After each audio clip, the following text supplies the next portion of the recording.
Buenos días con todos, aquí desde el programa Voces por el Desarrollo, desde la Municipalidad de Lima. Como saben, este programa de entrevistas busca ir conociendo a las personas que van generando un cambio en la sociedad, en educación y en responsabilidad social. Y el día de hoy queremos dar la bienvenida a Ulrike Val, quien nos acompaña y quien será la protagonista de esta entrevista. Ulrike Muchas Val gracias. Ulrike Val es representante de la Fundación Siemens en Latinoamérica. Ella es periodista graduada de la Universidad de La Sabana, Bogotá, Colombia.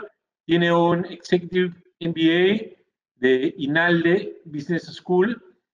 Ha desarrollado una larga carrera en comunicaciones y asuntos corporativos en diferentes compañías y proyectos interinstitucionales e intersectoriales. Ha trabajado en Siemens Colombia como gerente regional de comunicaciones y asuntos corporativos de Latinoamérica y es coiniciadora de la Fundación Siemens Colombia y desde ahí y desde, varias otras acciones que ha venido realizando, hoy por hoy impulsa en toda la región la educación STEAM. Ya vamos a conversar de eso.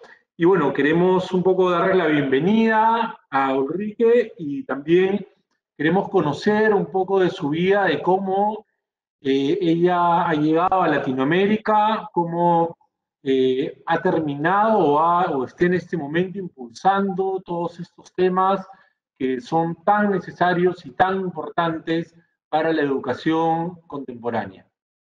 Bienvenida, Ulrike. Y bueno, empezaremos con algunas preguntas. No sé si de repente nos quieres saludar antes. Sí, por favor. Muchas gracias por la invitación. Me siento muy honrada de que pueda ser parte de tu programa. Me han hablado mucho.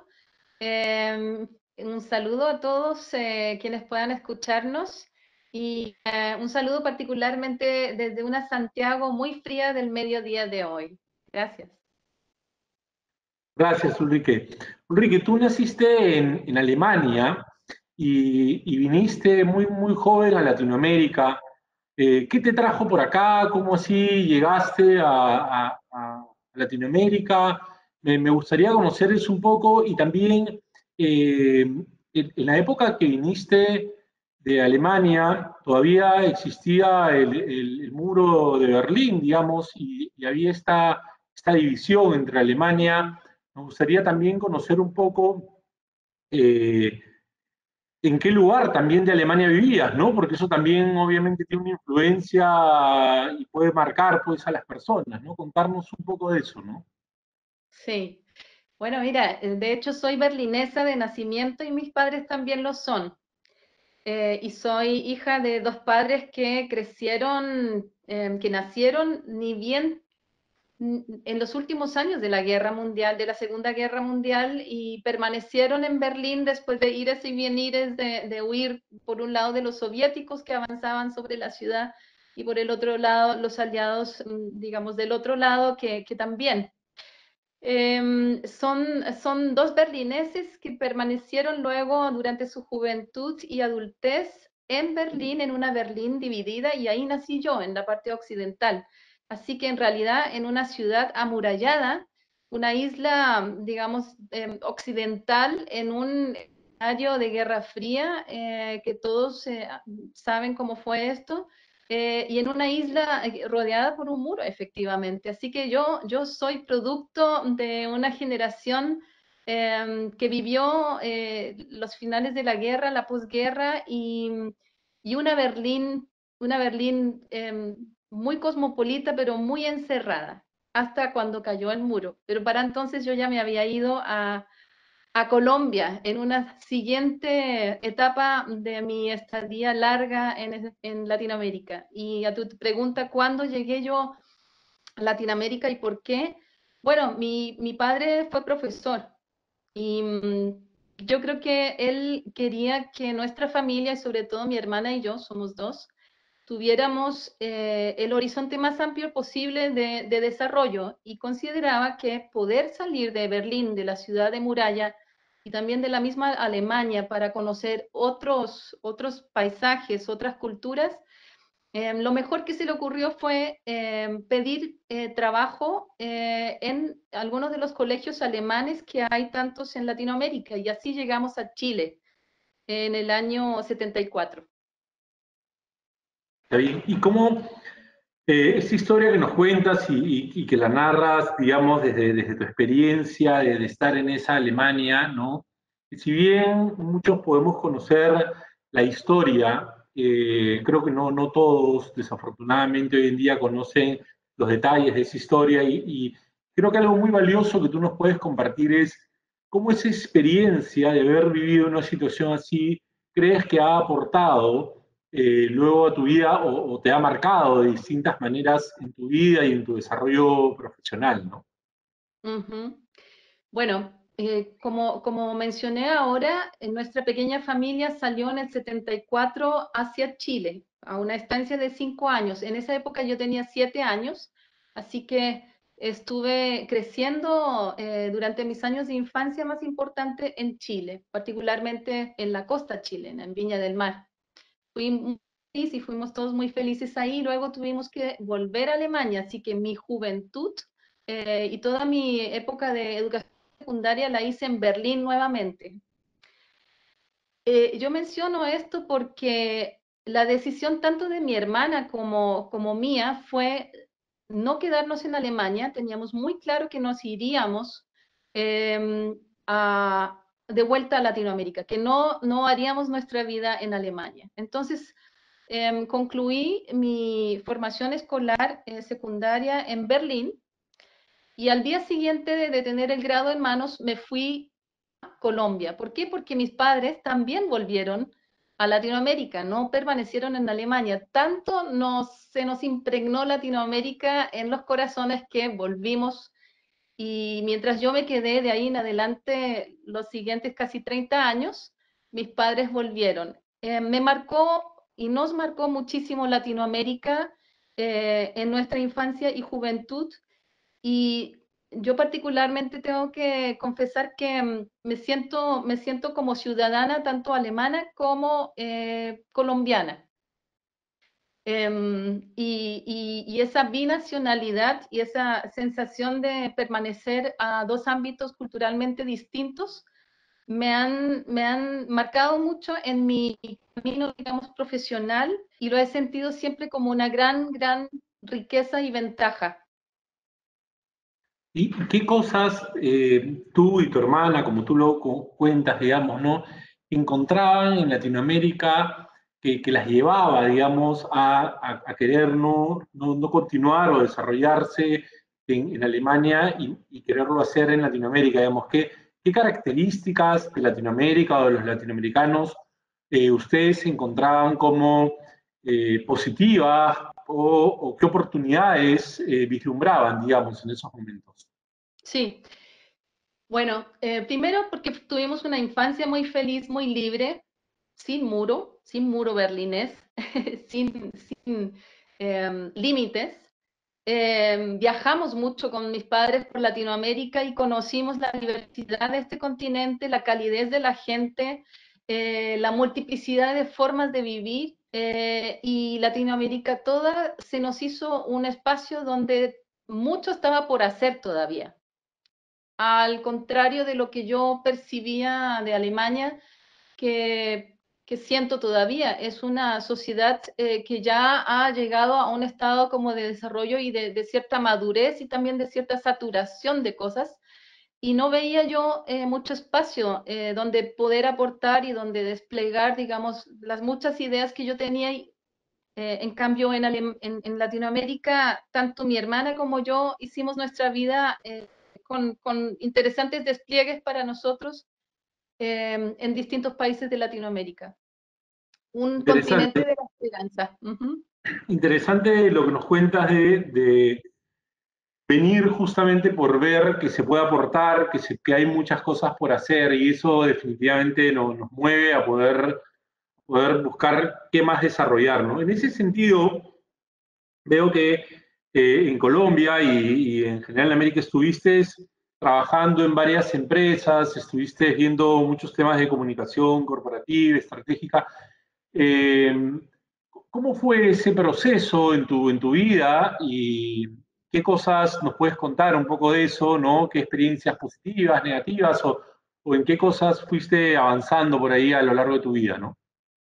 Bueno, gracias por el interés. En realidad nunca he hablado tanto de mí mismo y menos frente a este tipo de audiencia tan amplia. Gracias. Mira, yo crecí en una casa en la que se me puso vía libre para poder hacerme a toda clase de conocimientos, empezando por la biblioteca multitemática que había en casa. Entonces, desde siempre, a través de la lectura, yo fui como ingresando a muchas temáticas y todo se me hacía interesante. Casi que el problema para mí, por lo menos, era que la curiosidad hacia tantas perspectivas era máxima y yo no sabía qué estudiar. Entonces, cuando llegué a Colombia, recién terminado mi colegio, yo decía, voy a hacer un par de meses acá, voy a viajar. Mis padres me habían regalado un ticket aéreo y dijeron, agarra para donde quieras. Y yo hice unos meses de paseo, realmente a punta de dedo casi siempre, para conocer estos territorios mucho más. Y de ahí iba a volver a París, porque me preparaba en realidad para estudiar estudios latinoamericanos y lenguas romance en la Sorbona. Nunca llegué ahí porque me quedé en Colombia y finalmente estudiando periodismo, porque dije, eso es la conjunción de mejor posible para una persona curiosa, para poder meterse a toda clase de temas y no restringirse. Y en esa línea, pues me gradué en una facultad de comunicación social y periodismo, una universidad colombiana de primer rango, y emprendí un camino de, de periodista, pero rápidamente me di cuenta que en la conjunción con la creación de mi familia, porque me casé con un colombiano, mis ingresos como periodista iban a ser insuficientes para poder aportar al proyecto familiar. Y ahí terminé yo migrando una etapa de periodismo muy rica, muy multitemática, virando hacia comunicación corporativa, donde también encontré espacios muy amplios para poder desplegar muchas temáticas, pero claramente un sector que durante muchos años forjó mi camino profesional y también, digamos, mi experiencia en articulación de esfuerzos, trabajo en equipo, enlace organizacional y cross-sectorial de ahí en adelante. Esta visión, digamos, de esta experiencia, perdón, antes te cuento, la idea también de preguntarte sobre tu experiencia personal, es porque creo que es muy valioso para los que puedan escuchar el conocer la historia de la persona para poder luego comprender los aportes que da, ¿no? Eso creo que es muy rico. Y de hecho en las cosas que cuentas se ve eso, ¿no? Por ejemplo, cuando tú conversas sobre esta biblioteca donde tú podías ver y conocer una serie de temas, creo que esa mirada transversal, digamos, es justamente algo que luego encontrará asidero, digamos, en experiencia del enfoque STEAM, ¿no? También, ¿no? Entonces, cuando tú Sí. hablas de esta visión, digamos, sobre el tema corporativo también y el trabajo intersectorial, digamos, también creo que va avanzando hacia eso, ¿no? Y bueno, y quisiera poder conocer un poco también acerca de la experiencia que has tenido con la Fundación Siemens, ¿no? Y cuál ha sido esta relación, que entiendo es una institución de Alemania y que ha sido trayendo, digamos, a Latinoamérica, y cómo ha sido este desempeño. También sé que en algún momento has ido a trabajar en Alemania, ya una Alemania Ujú. distinta, obviamente, pero ¿cómo ha sido también este proceso, digamos? ¿No? Sí, mira, en realidad mi vinculación con la Fundación Siemens, que es una fundación corporativa, es decir, la fundación creada por la compañía Siemens, Es la consecuencia del tránsito mío por el ámbito de comunicación corporativa y de asuntos corporativos y ese relacionamiento muy amplio que me tocó desarrollar allí para interactuar la empresa con los muchos actores de sociedad. Y en eso, esto partió tal vez por lo que comúnmente se llama responsabilidad corporativa, social corporativa, y los proyectos que en ese entonces la compañía desplegaba, y mi creciente interés por poder hacer impacto en esa época desde la empresa para desarrollo social. Obviamente en Latinoamérica eso me interesaba muchísimo porque yo decía, la empresa en su comprensión de rol social debiera siempre tener muy presente que no basta con, digamos, cuidar los empleados y hacer profit, sino participar de procesos de transformación, ojalá lo más estructural posible y lo más positivo posible para el bien común. Y en ese sentido terminé yo finalmente siendo invitada a ser parte de la Fundación Internacional Siemens Stiftung que tú mencionaste ahora y que me llevó finalmente por 3 años a Múnich, donde fue creada esta fundación y donde pude ser, digamos, útil para darle dirección y para darle despliegue a la operación de los primeros 3 años de los ahora 10 años que existe esta fundación. Y finalmente, después de esos 3 años como directora general, me llamó otra vez de vuelta a Latinoamérica. Y yo dije, yo no voy a poder estar en Alemania quieta y prefiero poder ser útil en el desarrollo de proyectos y de las alianzas de esta Fundación Internacional para la región de Latinoamérica. Y por eso estoy acá y por eso nos conocimos. Ahí. Ulrike, quisiera un poco que nos expliques qué es STEAM, ¿no?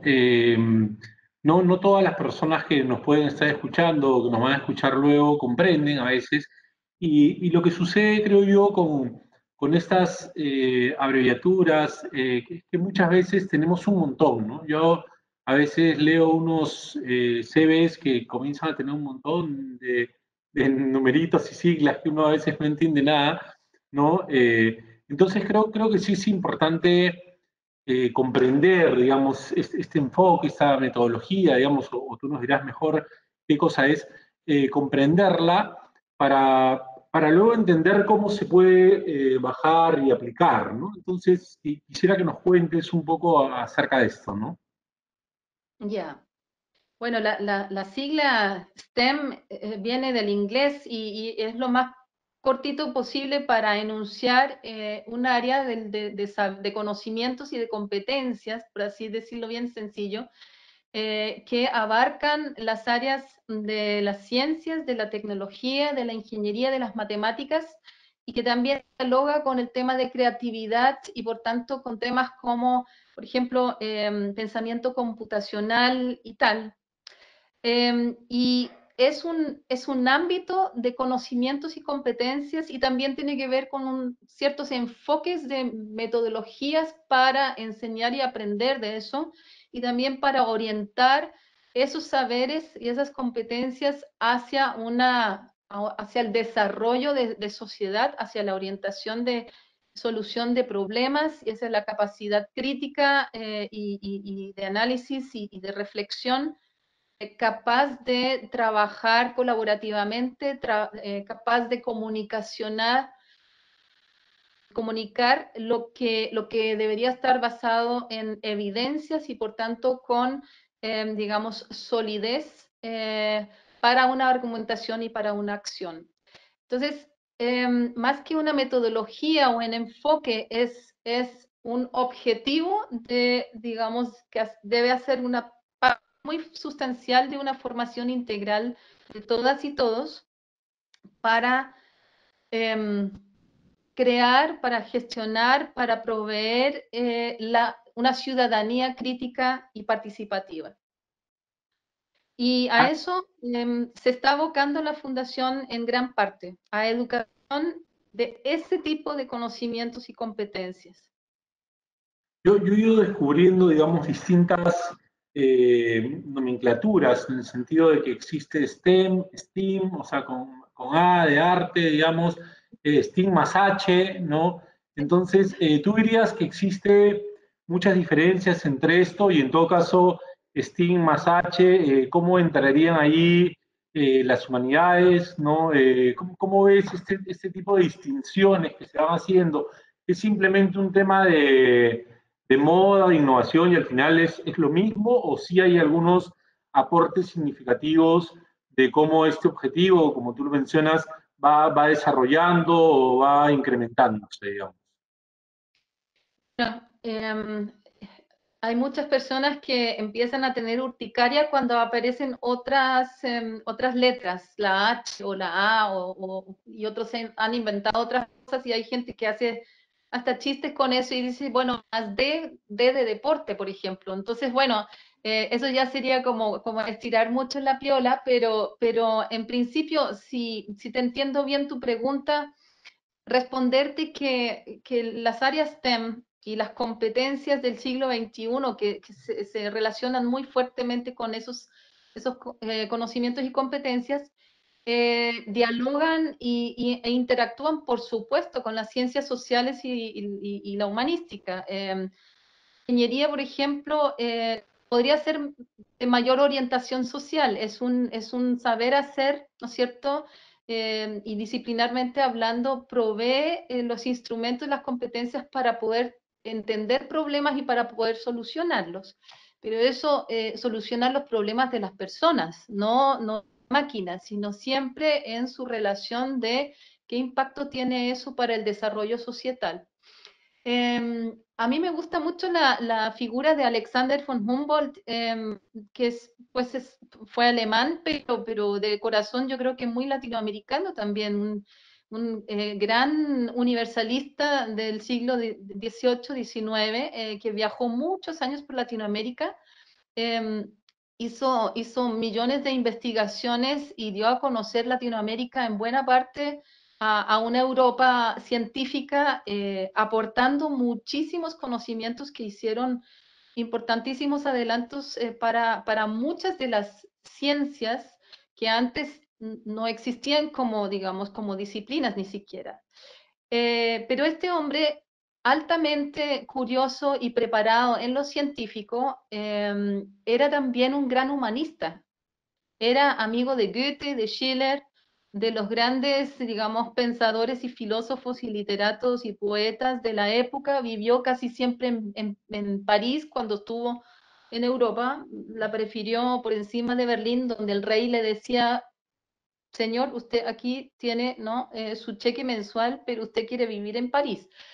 Este personaje reúne en sí esto que en realidad debería ser la educación y los conocimientos, la integración de las áreas humanísticas y científicas en un fluir para poder comprender lo multidiverso que es el mundo, y poder, digamos, desarrollar dentro de eso no solamente talentos, sino proyectos que han significado mucho avance para muchos en todos lados.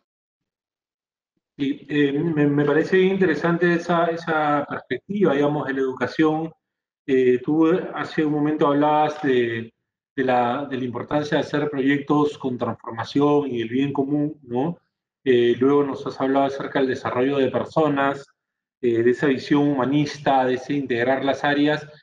Yo muchas veces encuentro tanto en las escuelas como en las universidades, institutos, esa falta de visión humanista, ¿no? De querer muchas veces enseñarnos la técnica el último software, la última técnica, y eso tiene un techo muy corto, ¿no? Yo recuerdo cuando estudié en el colegio, mis primeras clases de computación me enseñaban DOS, ¿no? Yo no sé si el DOS sigue en la computadora o no, pero ya nunca lo vemos, ¿no? O me enseñaban unos programas que ya no existen, y lo mismo me pasó en la universidad cuando empezaba. Por el contrario, toda la formación humanista que he podido recibir a lo largo de mi vida de distintas facetas, la veo cómo me sirve en el día a día, ¿no? Entonces, creo que sí existe en nuestra educación, por lo menos en Latinoamérica, ese divorcio, ¿no? Entre esa formación humanista y todo el tema que ahora lo conversamos en STEM, ¿no? Todas estas áreas, ¿no? Creo que justamente ese integrar las dos cosas es fundamental, ¿no? Y no se hace, ¿no? Como que se enseñaran por dos vertientes distintas, ¿no? En ese Claro. sentido, yo me pregunto, o te pregunto a ti más bien, eh, ¿qué tan aplicable es una metodología STEM en, en nuestros docentes en Latinoamérica, en nuestros colegios, ¿no? Lo digo porque muchas veces el nivel que tenemos en la formación inicial docente, digamos, las complicaciones propias de dónde han estudiado esas personas y las dificultades que tienen territoriales, de los mismos alumnos a los cuales tienen que enseñar, que tienen dificultades desde de alimentos, digamos, ¿no? Que no tienen una buena nutrición y todo esto. ¿Qué tanto estos proyectos de verdad se pueden llevar a una realidad así, ¿no? Porque uno pensaría, no, esto estamos volviendo el tema más complejo, ¿no? De repente alguien puede pensar, es más sencillo enseñar la clase de geografía y que el profesor aprenda geografía y nos enseñe geografía, otro aprende historia y se aprende 3 libros y nos enseña historia, y así. Y de hecho, además, la experiencia de alguien de mi edad o mayor, no sé en qué momento exactamente se cambió las currículas, pero es que nos enseñaron así y tampoco es que los que fuimos al colegio en ese entonces no podamos comprender la realidad, o de repente no la comprendemos y queremos que sí, ¿no? Y de repente hoy en día en todo este pensamiento computacional, científico, eh, digamos, cuantitativo, de repente estamos paralelos a esa realidad.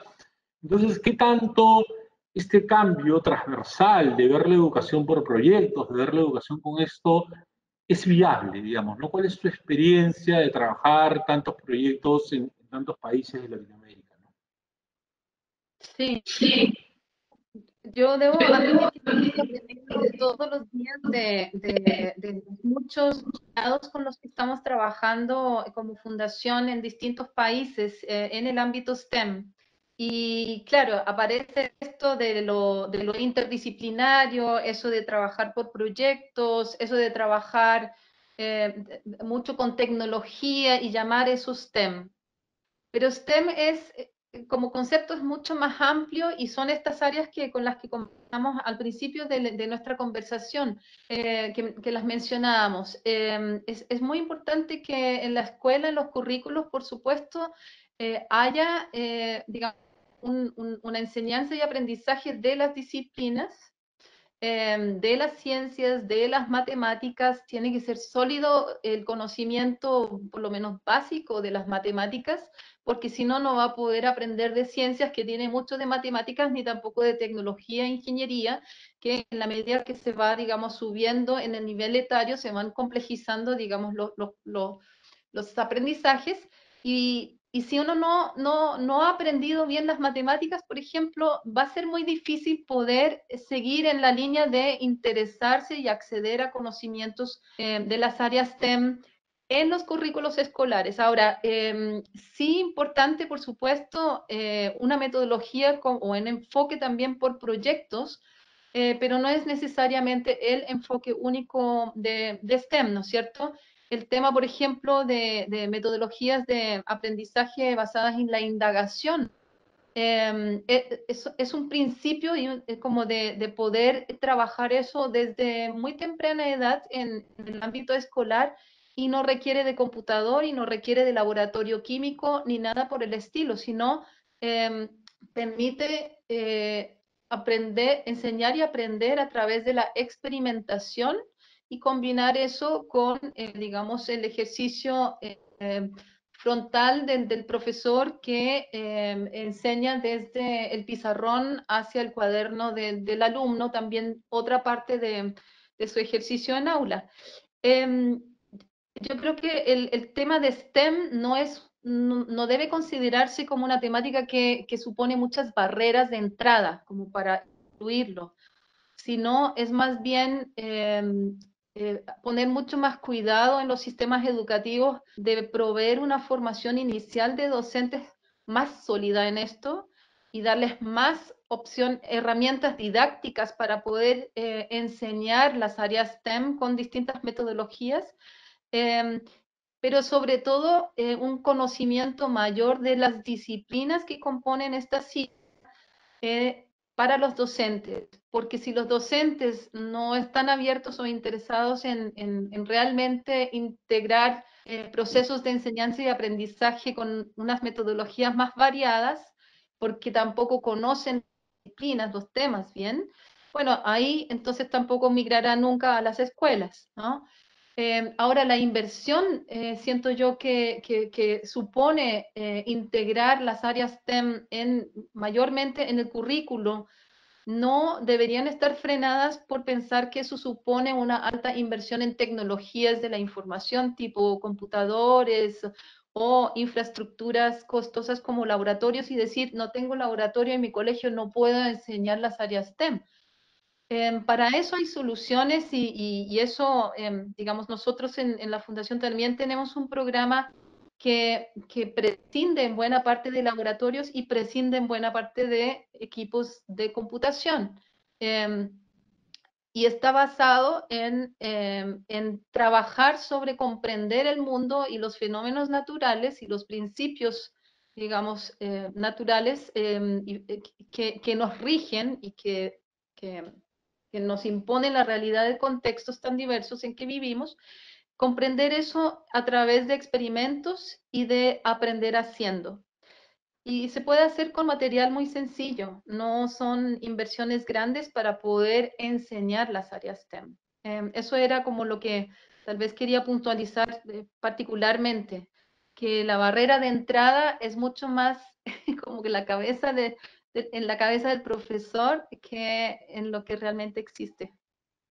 Sí, nos has hablado acerca de cómo es importante que esté esto incluido en los currículos, ¿no? Y ahí yo te cuento un poco la experiencia de Perú, tú de repente nos puedes dar un alcance mayor en Latinoamérica. Eh, Existe un divorcio total entre lo que se enseña en las universidades a los docentes y lo que hay en la currícula. Y no existe el divorcio por un tema de que las universidades no quieran sumarse a lo que se va enseñando, sino porque en los últimos 50 años en el Perú esta currícula ha cambiado muchísimas veces, ¿no? Se podría decir que en cada gobierno que ha habido ha cambiado, efectivamente, incluso dentro de cada gobierno, en muchos casos, el cambio de cada ministro ha hecho que la currícula cambie o que se vaya modificando.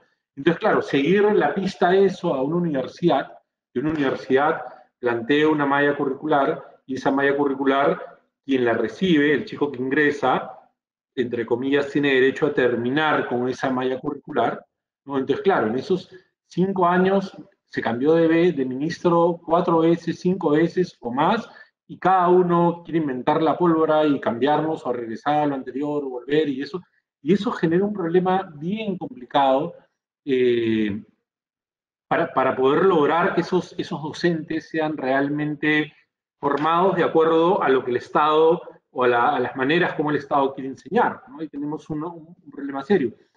Yo te preguntaría, ¿cómo ves esto en otros países de Latinoamérica?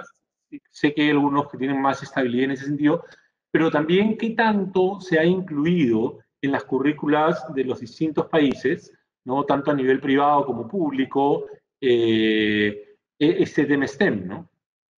Sí, mira, puedo hablar de las experiencias de lo que veo en los 8 países que estamos actualmente con proyectos. Y siempre nos topamos con lo mismo, pero en realidad en muchos otros países también pasa lo mismo, que las pruebas PISA arrojan, digamos, claramente data que indica que los conocimientos básicos ni siquiera de matemáticas y menos todavía de ciencias estén en un nivel adecuado. No hablemos ni promedio, sino están todavía muy por debajo, digamos, de la media normal, digamos, o esperable internacional en Latinoamérica. Entonces, muchos países están al debe con las temáticas de STEM, incluyendo matemáticas, ¿no? Con la que ya mencionábamos como una de las disciplinas muy fundamentales, sí o sí. Eh, y lo que uno ve es que los ministerios en general, independiente de la ministra o el ministro de turno, tienen una conciencia bastante clara sobre que STEM debería integrarse a la currícula y también a la formación inicial de docentes. Pero me parece que hay todavía un camino muy grande que recorrer. Pero la noticia buena es que mi percepción es que los países lo están comenzando a mirar con mucho más interés que hace unos años para hacerlos parte de la Agenda Nacional de Educación. Y ese camino yo creo que hay que acompañarlo, hay que por eso darle mucha bienvenida a lo que ustedes están haciendo en Lima y lo que se está viendo en otras instancias en el Perú, donde se está haciendo como una evangelización para popularizar, para visibilizar, para explicar por qué es importante educación STEM para una formación integral de todas y todos. Y cuáles serían las instancias donde, digamos, en un esfuerzo articulado hay que hacer cosas. Pero yo te diría, si tú te vas ahora a Colombia, escucharías a la ministra de Educación, por cierto, una mujer de mucha capacidad y de mucha determinación, sostener que educación STEM es lo que hay que desarrollar ahora sí o sí y sólidamente para la agenda de educación de Colombia. Es decir, no está hecho, hay que hacerlo. Y en Chile y en el Perú y en México es lo mismo. Las platas para ciencias no abundan. eh, para la educación superior, para la investigación, y tampoco han abundado para fomentar ciencias y STEM en general en el ámbito escolar educativo. Pero que se reconoce que hay que hacer mucho ahí, sí, eso sí. Sí.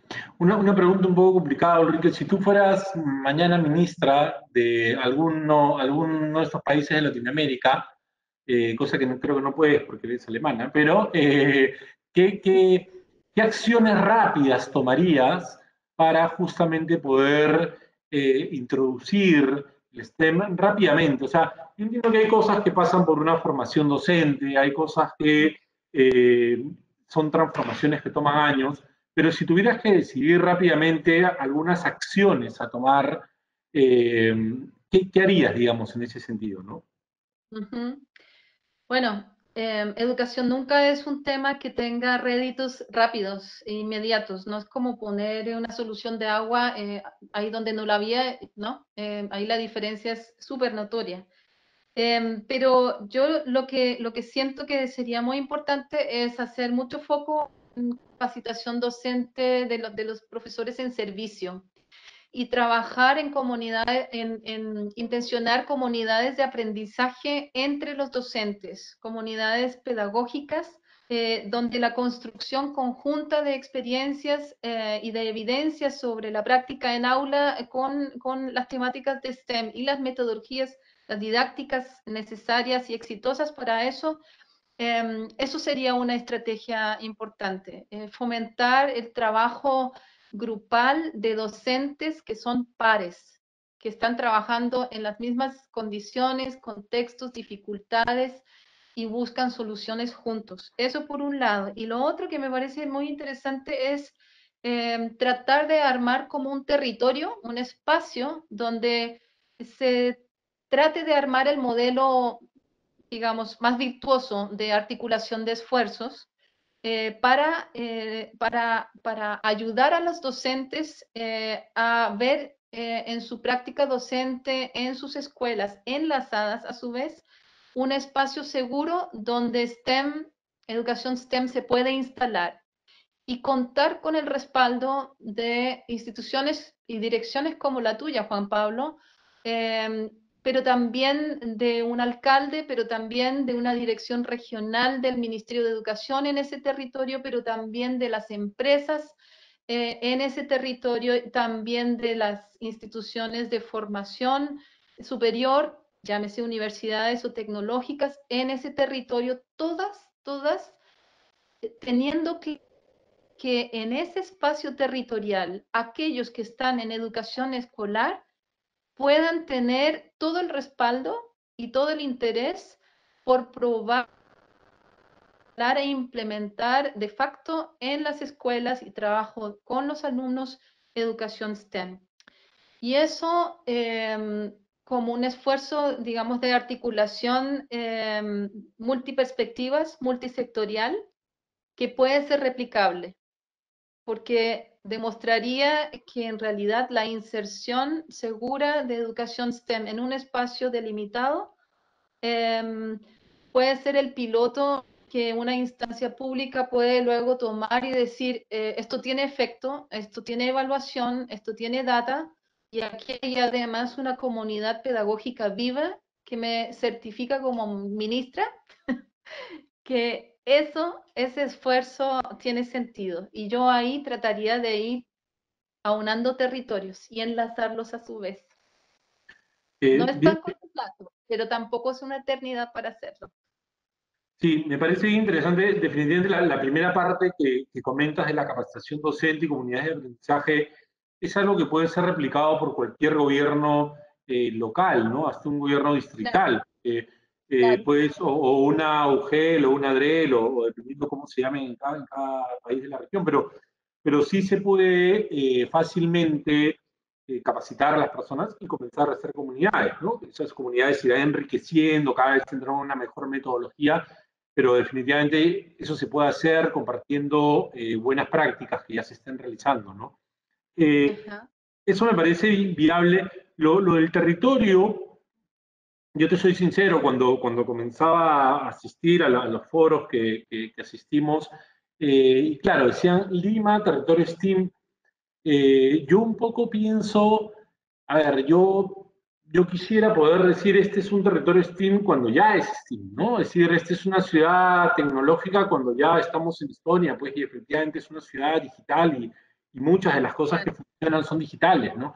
Entonces, decir que Lima es una ciudad digital porque queremos hacer el esfuerzo, a mí me suena eh, que todavía no estamos siendo sinceros porque, claro, uno sale a la calle y más allá de algunos distritos y algunas metodologías que sí se utilizan y que puedan ser digitales, en verdad la ciudad en su porcentaje más alto no es digital, ¿no? Claro, acá es un tema de enfoque, ¿no? Porque efectivamente, ¿qué puede ser primero? Primero lo declaramos territorio y a partir de eso comenzamos a tomar una serie de acciones y políticas para justamente impulsarlo o esperamos a que todo esto se dé para reconocerlo como tal, ¿no? Es una Sí, cuestión de enfoques y donde sí creo que definitivamente en Latinoamérica hay lugares que sí son más ya un territorio STEAM y hay lugares donde nos falta mucho por avanzar y por llegar a esta realidad, ¿no? Sí, sin embargo, las iniciativas que se van dando en este sentido sí van avanzando hacia ese territorio. Y otra cosa muy importante, lo que decías, me parece que es el tema de ser replicable, ¿no? Que estas experiencias en verdad se sistematicen, se documenten, para que justamente las podamos replicar, ¿no? Pero bueno, mi repregunta iba un poco en la línea de esto del territorio, ¿no? Y esto del enfoque desde qué perspectiva o cómo lo ves tú, ¿no? sí. Bueno, tú lo has dicho muy bien. Una cosa es el resultado cuando uno ya dice ya, cobertura total, plan listo, no hay gap por ningún lado, no falta nada por hacer. O la determinación de ir armando una agenda, irla construyendo con actores que se unen alrededor de una mesa en donde se, se visibilizan, se ordenan y se estructuran y se deciden acciones enlazadas para poder llegar a un producto, a una realidad mejorada, ¿no es cierto? Y congruente con lo que se da en esa mesa. desde nuestro punto de vista, cuando como Fundación Siemens partimos hablando de territorio STEM, partimos de una decisión de querer impulsar articulación y de trabajar desde desde un enfoque sistémico, y por tanto llamar a la mesa no solamente a los que íntimamente están en el sistema educativo a lo largo de la cadena educativa, claro que sí, pero también a los otros actores de la sociedad para que tomen conciencia que educación STEM no debe faltar en las agendas de educación de los territorios, del tamaño que sean y de la complejidad que sean, pero que sea como una hoja de ruta co-construyendo para lograr finalmente un impacto colectivo en educación. De acuerdo. Un poco toda esta metodología o este objetivo, como tú lo llamas, ¿a qué nos lleva? O sea, cuando nosotros le damos estas herramientas, estos aprendizajes, estas competencias a los alumnos, sea a nivel escolar, a nivel instituto o universitario, eh, qué es lo que queremos lograr y cuando hablamos de esas competencias del siglo XXI, ¿cuáles son las competencias que esos jóvenes, cuando salgan al mundo laboral, van a tener y cómo eso impacta en la sociedad, ¿no? Bueno, nosotros como fundación y de alguna manera como paraguas de declaración de nuestra red regional en Latinoamérica, hemos dicho educación STEM ¿para qué?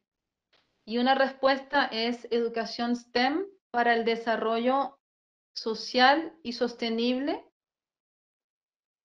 en general, y uno podría decir de los que están en un territorio, como para decir, ok, aquí tengo un vecino y con él me identifico porque hago parte del mismo barrio, de la misma ciudad o de la misma región.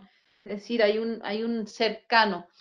Pero en general eso apunta, por supuesto, a desarrollo social y sustentable, o sostenible, perdón, para una ciudadanía activa.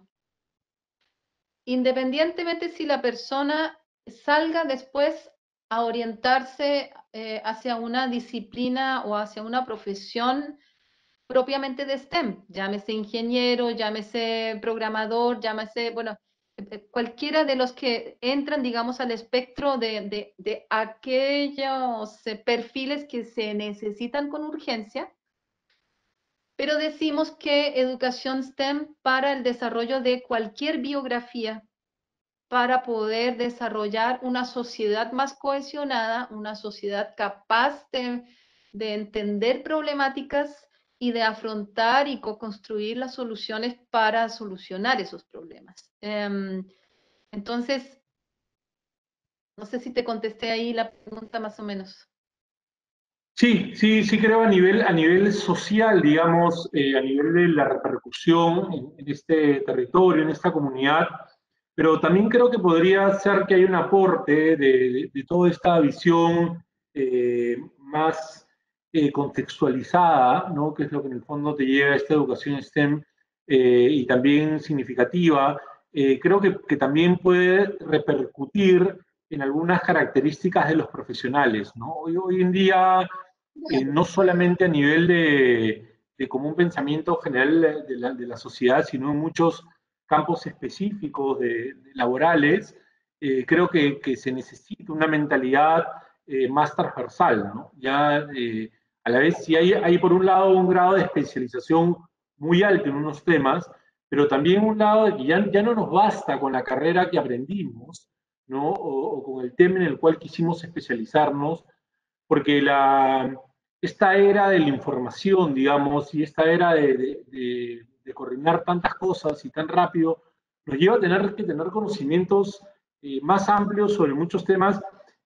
No sé si conocimientos en el sentido pues, de sabiduría, de haber profundizado en ellos, pero sí por lo menos saber que existen y saber cómo interactuar con ellos, ¿no? Y las empresas también son con personas muy variadas, de muchas carreras, y creo que en ese sentido el STEM también ayuda a que uno pueda tener una mayor relación en el ámbito laboral, ¿no? ¿Cómo ves eso? Absolutamente, absolutamente.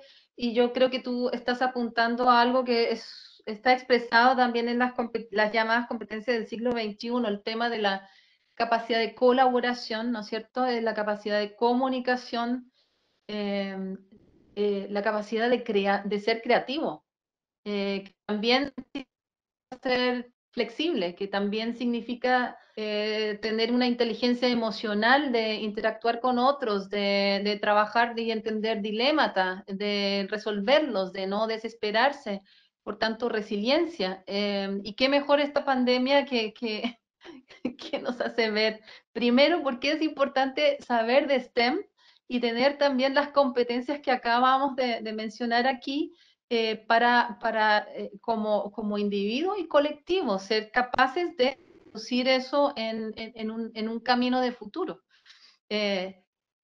Y claramente están buscando gente así, independientemente de sus conocimientos disciplinares sólidos como ingenieros y otras cosas muy técnicas tal vez. Se necesitan perfiles capaces de ser flexibles y yo no diría moldeables como ser instrumentalizados, pero moldeables en el sentido que ellos mismos o nosotros mismos entendamos estos tiempos inciertos, hay mucha incertidumbre, hay mucho cambio, hay cosas que no manejamos y tenemos que estar, digamos, dispuestos a admitir cambios en cualquiera de las áreas.